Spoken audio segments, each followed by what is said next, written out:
Blog Talk Radio. So much media, so little time. Who keeps track of it all? That would be me. This is Bob Andelman, and this is the Mr. Media Interview, sponsored today by the audiobook edition of Will Eisner, A Spirited Life, now available on iTunes and Audible.com, and recorded live on blogtalkradio.com from the new media and American League Baseball capital of the world, St. Petersburg, Florida.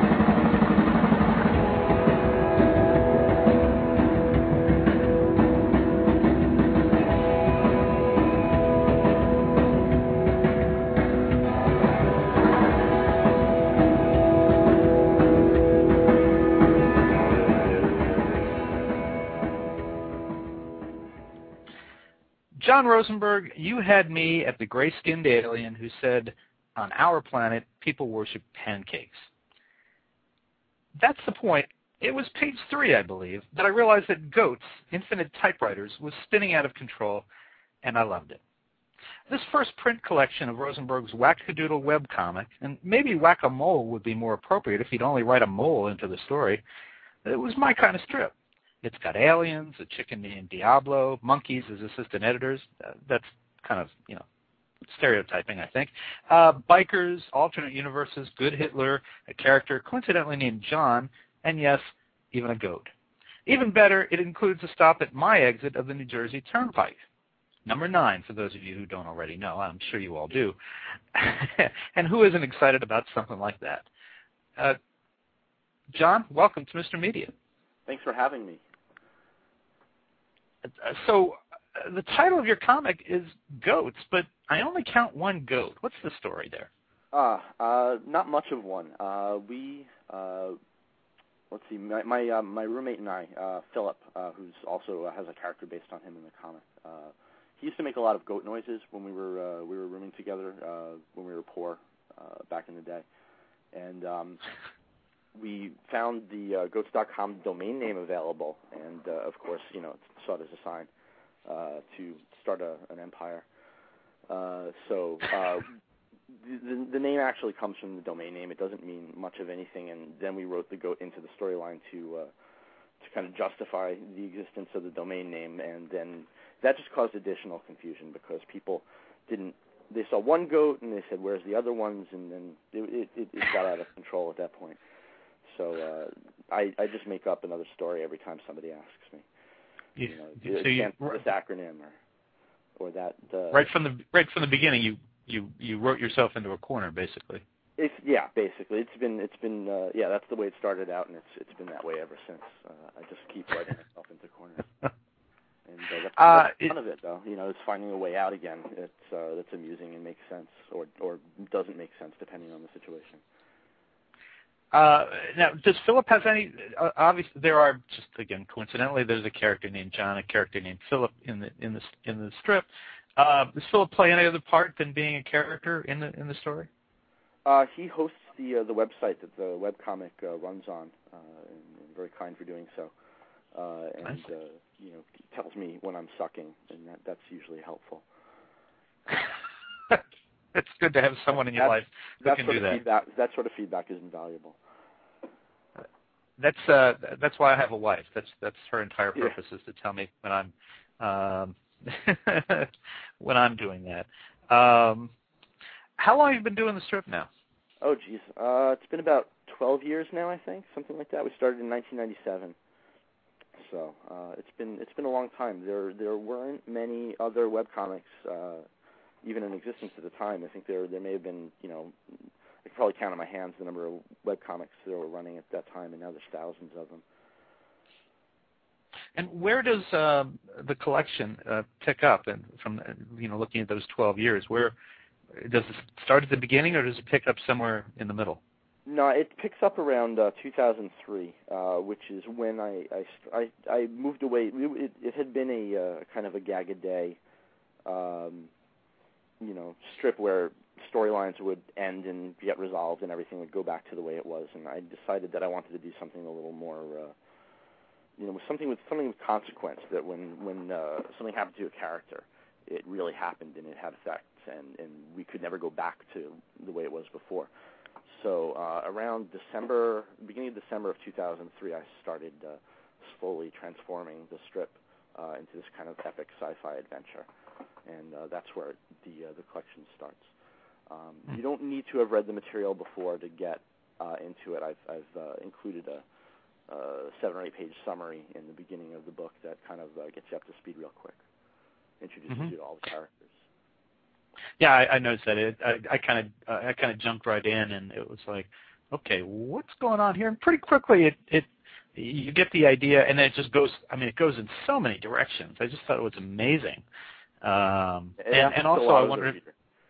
It does. I also wondered if there's some form of mental illness involved, but I really didn't want to ask. I'm sure that's part of it. There's all sorts of things at play. I'm sure that come to bear on it. But it's just I like to take a joke as far as I possibly can. So sometimes. So whatever happened bad in your life though that you decided that exit 9, 9C to be exact, is hell? I always thought it was a nice place to live. No, I've got nothing against New Jersey. It's lovely, and my father-in-law is there, and it's a great place. But the character there's a character named Stan in the comic who may or may not be Satan. We're not entirely sure. And he needed to live somewhere, and he is loosely based on a man named Gary Tyrell who does a blog at fleam.com on webcomics, and he lives around that exit, so it was natural to put hell there as well. That just cracked me up when I got to that point. It was like, oh my God, of course, the old joke is, oh, you're from New Jersey. What exit? Well, 9, folks, 9. And I don't think C exists. I think there's an A and a B. Is that right? Yeah, I made a non-existent exit so as not to John? Upset. Yes, hello? I'm sorry. Yeah, I dropped out. Can you hear me okay? Yeah, I can hear you just fine. Okay. I think I intentionally made the exit non-existent so that not to offend any actual New Jersey people. New Jerseyans, is that it? New Jerseyites? I'm not sure how. I will tell you that at my wedding some 20 years ago, my father-in-law stood up and made a toast and welcomed all the Jerseyites. So I'll go with Jerseyites. That works. Yeah. So are you, the web, as someone who's got a presence myself, not known these days yet for making any of us particularly rich, but it seems like, from what I read, Goats pulls a pretty strong, steady audience. Are you able to make a living from this? Yeah, actually, I have been for the last few years living exclusively off of the income that the webcomic and related industries pull in. I'm not retiring anytime soon. I'm not buying mansions, but I get to be my own boss, and I live pretty comfortably. So it's a nice it's a nice thing for now. I'm hoping it will blow up into an empire any day now. But the web is a great place for people who do not mind living modestly, I think. Hopefully it will provide more opportunities in the future. But for now, I think most folks who are doing this thing are doing okay for themselves. But there's only a few really big, huge success stories in webcomics right now. Is Goats your sole source of income? Do you do other work? No, this is it for now. Yeah, it takes up way too much of my time. There's no way I could get everything done if I had any other jobs. I don't think I've worked on anything else for I think the last 3 or 4 years. Wow, that's tremendous. And so Philip handles the website. You produce the comic. Is that the whole operation? We also have a lot of one of the biggest revenue stream for the site is merchandise, and one of the big products we sell is T-shirts that are loosely, they're humorous images loosely based on the comic. And so we've got our printer Kurt who does the T-shirt printing, and then everything's distributed through Tapetico.com, and Jeff Rowland, who does a comic called Wigoo and another one called Overcompensating. He helps out with that, and he's got a whole staff doing the behind-the-scenes shipping and inventorying and that sort of thing, leaving me free to just concentrate on the comic. So it's a lot of people all kind of working together to make it happen. I'm definitely, I wouldn't be able to do it without all the help. Well, I want to tell everybody, I'm looking at the website now, and it's goats.com, GOATS.com. You can actually buy a Diablo the Satanic Chicken action figure. Yeah. And I got to tell you, looking at it, I'd buy one of those. It's very cool, especially once you've read the book. Yeah, his head comes off just like in the book, and you can replace it with the skull accessory if you so choose. It's a fun little toy. Tell me about that. I kept thinking of Kenny from South Park. Kenny's dead. Well, Diablo.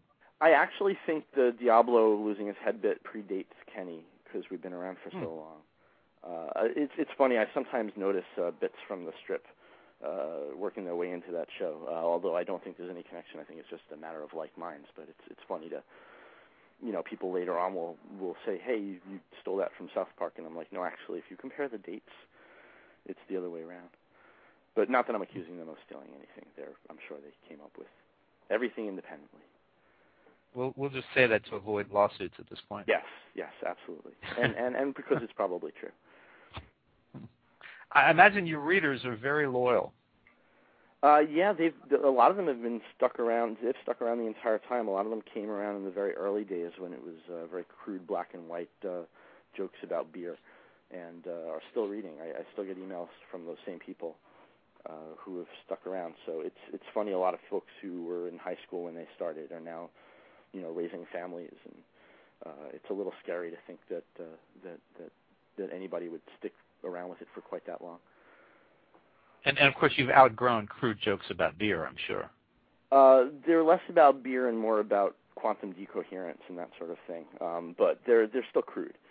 It's just different subject matter these days.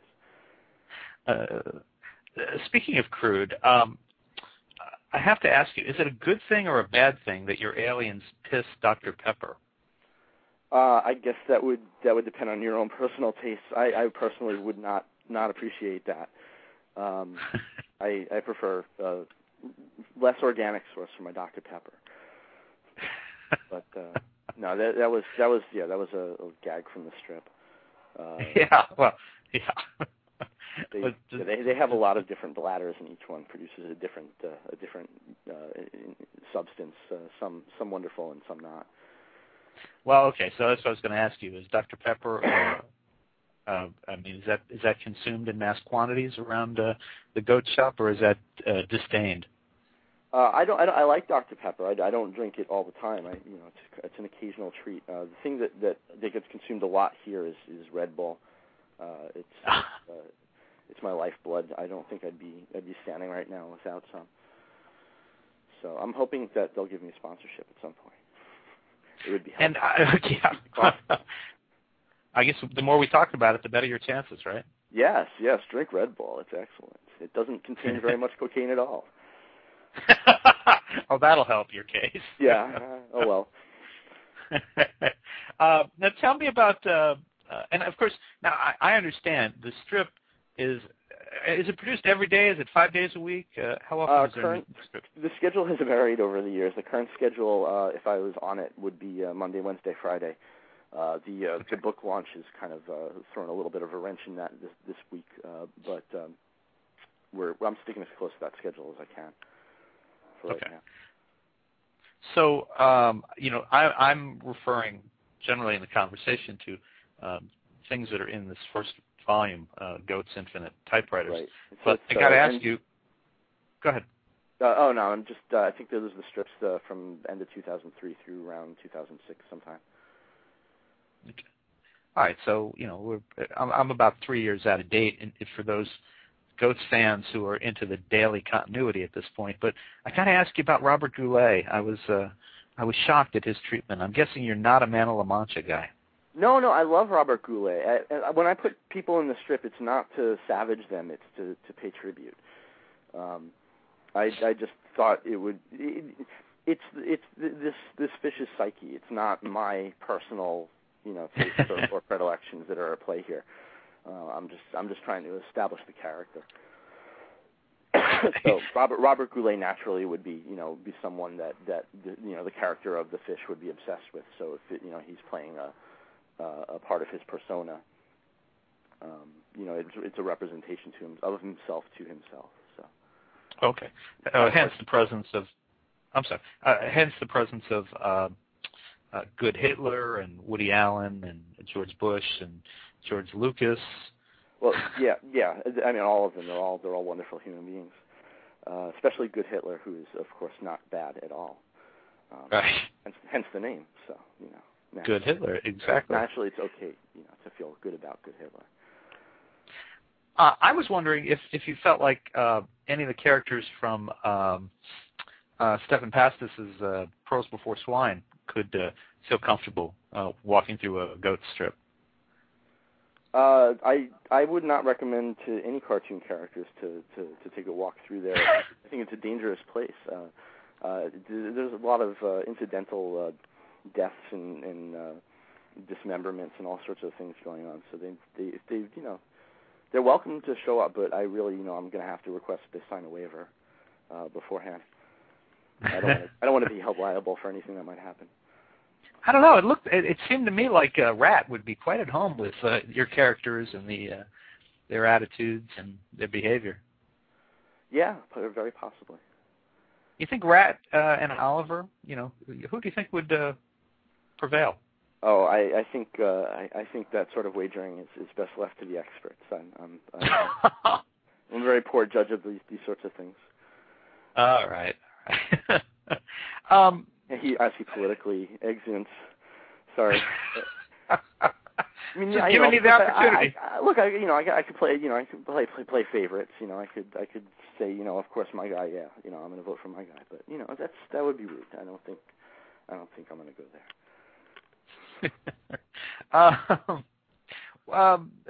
When the strip started, and it was more, crude, coarse beer jokes compared to where it developed around 2003 and onward. How have influences on you changed over the years? What were you trying to emulate when you started, or what were you influenced by, and where are you now? I have a lot of influences. I'm a voracious reader, and I'm influenced by a lot of straight up novelists and a lot of newspaper comic strips from when I was younger. So I mean, you could probably trace it back to there's a lot of Hitchhiker's Guide to the Galaxy in there. There's a lot of Bloom County in there. There's a lot of Vonnegut, and these days I'm reading a lot of Rudy Rucker. I'm reading Charlie Strauss, Alistair Reynolds, Ken MacLeod. So a lot of that kind of stuff is showing up. There, a lot of ideas that I'm stealing from their science fiction. There's a lot of Dark Tower in there by Stephen King. I've always been a big Stephen King fan. So it's I just steal from everywhere that I love and try to cram it all together and come up with something coherent. I think that's there's nothing original in art. So if you want to make something new, it's got to be born from what comes before it. And I kind of accepted that a long time ago, and I kind of do it gleefully. So it's not I think of those when I put those influences in there, it's an homage. It's not it's not meant to take away from what those things are. It's meant to kind of celebrate it. Have you, now that you've been doing this for some time, obviously you're making a living at it, you're surviving, probably a little better than surviving. Are you hearing about up-and-coming artists who when they're asked that same question, they say, I'd like to achieve what John Rosenberg has? Has that come up yet? I've heard it. I think those people are deluded. They want to achieve something entirely different, I think. But but it's nice to hear that like I've had some influence on another artist. It's I think it's more out of sheer longevity and stubbornness than anything I've actually accomplished. But I think that's a quality to be admired in a business that rewards patience. So I don't think that's so bad. There's a lot of great new talent out there right now. There's a lot of amazing webcomics, and I think that there's going to be an explosion of awareness about it pretty soon. And what about, within family? Did you have that point where you said, Mom, Dad, I'm going to be a cartoonist, and they went, oh, God, we should have sent him to technical school? Well, they early on discouraged me from going on into an art career. I had wanted to when I was in high school. I told them I was interested in doing that, and they explained the financial realities of what that might involve. And at the time there was no internet, there was no way to kind of get access to an audience, to the public, without going through a publisher or a TV studio or something like that. So if you wanted to create something like a comic strip or a TV show or whatever, there were very few opportunities. So I actually ended up going to college for biology. So I didn't go for an art education or anything like that. I said, you're right, I'm going to go be a doctor, and it was terrible. I really, really didn't enjoy any of it. The going to school was great. It's just the classes, So yeah, I listen. I've been out of school a long time, but that's exactly the way I remember it. Yeah. So I finished it up, and then I got out, and I said, you know what? No, I'm not going to do that. So I just kind of bumbled along until I figured out, that you could use this new internet thing, this newfangled internet to get to an audience without having any kind of intermediary. Nobody telling you, oh, this is inappropriate, or this is never going to find an audience. And it was really amazing that we got a response right away. There was, within the first week we had, thousands of people on the website. So it was an eye opener. It's nice to control your own destiny. Yeah. So by the time I was able to tell my parents, I'm going to do this full time, I had already built up the business, and they were able to see that it was something feasible. So there was never any, they're proud done. So it's not such a bad thing. And so, who is the audience for Goats? Who are these people out there reading it 3 times a week and buying the shirts and the action figures? Are they living in their parents' basement? Are they in the basement of the science building I'm sure a good portion of them are. It's a very wide spectrum of folks.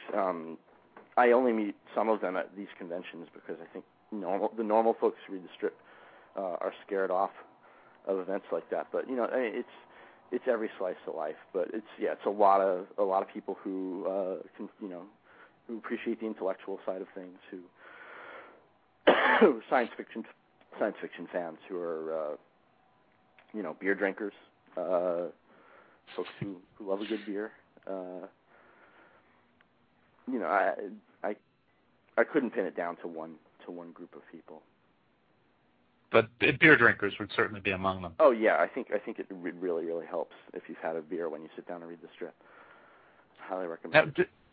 Now, 6 years after you've started, does the action continue to come back at some point to the bar at all times? Is that always still the jumping off point? Yeah, hold on a second. I'm just going to switch phones really quickly. Hold on. Sure. Okay, sorry about that. We're running out of battery on that one. No problem. Yeah, the way that the Goats universe is structured is, God created the universe, and he, at the center of each level of existence, he put a pub, a bar. And because, while he's working on stuff, he wants that nearby. And then, each level is kind of connected through these pubs. They're called access pubs. And you can transport from one level of existence to another through the pubs. And so the characters are, nearly 1/3 of the time they're in a bar. Even though they're kind of in this galactically spanning sci-fi adventure, they still end up in the bar most of the time, which is fine. It's a good place to be. And you mentioned God. God plays a very important part in your book. And so I want to run through this, see if I got it right, and then you can explain it to me. So until John and Philip liberate a spaceship. They travel to God's condominium, convince him to turn himself into a pork chop, which Philip then eats, of course, closing the book on whether there is or isn't a God. God is a pirate named Larry. Well, what yes, the fuck, John? That's he was working on some new stuff. He's got some new projects he's working on. They're a little complicated to explain. It's not, it involves dressing like a pirate. But he's God. He's done a lot already, and if he wants to experiment with some side projects, I don't think we should begrudge him. Look, if the man enjoys dressing like a pirate, I am not going to judge him. I am not going to be the one to do that. And there's a lot of Jewish reference and points. I mean, if you're doing critiques of religion, you have to look at your own background, for inspiration. Certainly, I think all religions deserve a little bit of critique from time to time. So, Jews are not exempt from that, to be sure. But a pork chop? Why not? Well, I don't know, a nice roast or something. Well, if it was a roast, it would have been kosher. See, the kosher, he turns into the pork chop, and then he gets eaten. See, this doesn't make any sense without context, of course, but they managed to trick God into turning himself into a pork chop, and then they eat him, and it turns out that kosher law was actually a defensive mechanism. Okay. It wasn't a dietary guideline. It was self-defense. Oh, I see. I got it. You know what? I'm sorry. That went right over my head until just now. I get it. Sorry about that. Yeah, I think sometimes you got to read it a couple times to pick up all the little bits. That's great. I just did not get that. It made me laugh when I read it because it's just so insane. And there were certainly references back to that, but I didn't get the self-defense mechanism. That's great. So will you be teaching Sunday school anytime soon? Yeah, I think if I went anywhere near an institution of religion, I would probably get hit by lightning bolts at this point. You write a book like this, and it's pretty much you're nailing your thesis to the door there. Well, now before we kind of wrap up, I got to ask you. You've been doing webcomics for all these years, and now suddenly you're able to hold your work in your hands. I mean, T-shirts and action figures aside, how cool is that? It's really nice. I mean, the book itself is Del Rey did a beautiful job with it. So it's really just when you hold it, it has heft. The paper stock is really thick, and it's got a great feel to it. So that alone is really nice. But to have the work in a solid form that I can show to people is nice, because not everyone wants to read their comics online. A lot of people still enjoy reading their stuff on paper, and it's nice to be able to give them that option. And I love just I can just stick it in my bag and share it. Very cool. Well, folks, you can find the first collection of John Rosenberg's work, Goats Infinite Typewriters, in great bookstores everywhere, or online at mrmedia.com, mrmedia.com, amazon.com, or back at John Rosenberg's own site, www.goats.com. And I'm imagining that people can subscribe via RSS to Goats and get it that way? Mm-hmm. There's a little button right above the news column, I believe, where you can click and get the RSS feed for the strip and for the news. Excellent. Well, John, I had not read Goats before I got the book, and I just thought it was hysterical.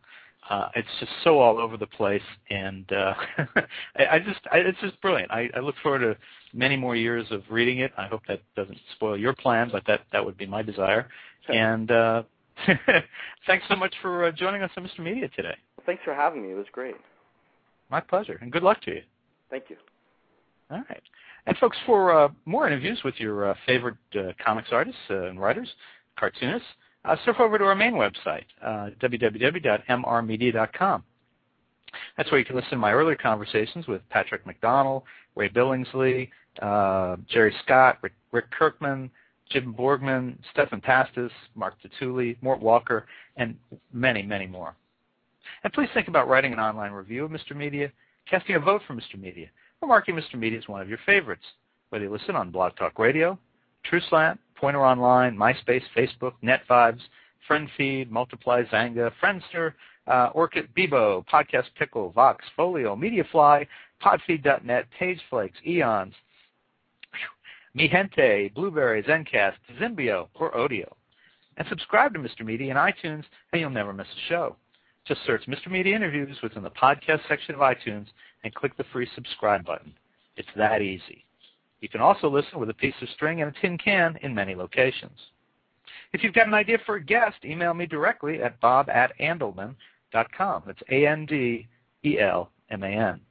You can also follow me on Facebook or on Twitter, www.twitter.com/Andelman. Thanks so much for joining us today. I really appreciate when you share a piece of your day with us here at Mr. Media. Thanks for listening, everybody.